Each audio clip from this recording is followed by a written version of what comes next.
கர்ம பந்தத்தை விளைவிக்கின்றனவே, ஒன்றும் செய்யாமலும் இருக்க முடியவில்லையே. ஆகவே பந்தம் மென்மேலும் திடப்பட்டு கொண்டு போகிறது. என்ன செய்வது? கர்மங்கள் பந்தத்தை விளைவிக்கின்றன. நான் செய்யக்கூடிய செயல் எல்லாம் எனக்கு ஒரு அட்டாச்மெண்ட்டை கிரியேட் பண்ணிக்கிட்டே இருக்கு. நான் என்ன பண்றது? என்னால செயல் செய்யாமலும் இருக்க முடியாது. செயல் செஞ்சுதான் ஆகணும். செய்யற வேலைகள் ஒரு பந்தத்தை, ஒரு அட்டாச்மெண்ட்டை கிரியேட் பண்ணிக்கிட்டே இருக்குது.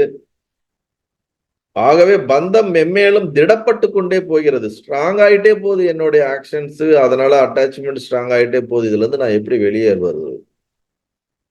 பகவானுடைய பதில், ஆம், ஒன்றுமே செய்யாது இருக்க முடியாது. நான் எந்த வேலையும் செய்யாம நான் உட்கார்ந்து இருப்பேன்னா அப்படி இருக்கவே முடியாது. ஆதலால் இன்றியமையா கடமைகளை சுயநலப்பற்றின்றி நிஷ்காமியமாய் செய்து கொண்டே போனால் அதனால் சித்த சுத்தி உண்டாகும், பந்தம் தளர்வுறும். இதுதான் கர்மயோகம் அப்படின்னு சொல்வது. நிஷ்காமிய கர்மம், அதாவது இன்றியமையாத கடமைகள்.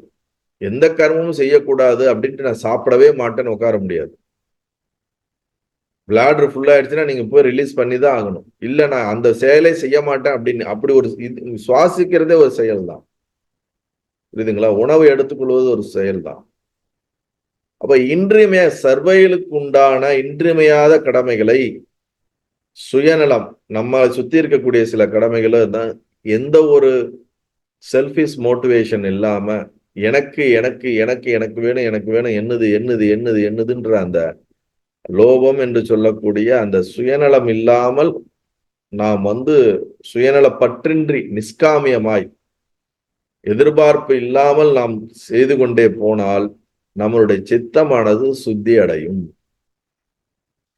சுத்தி அடைந்தால் அட்டாச்மெண்ட் ஆட்டோமேட்டிக்கா நம்ம விட்டு விலகும், தளர்வுறும். அதன் பிடி, அட்டாச்மெண்டோடைய பிடி நம்மகிட்ட இருந்து என்ன ஆகும்? கொஞ்சம் கொஞ்சமாக குறைந்து கொண்டே போகும்.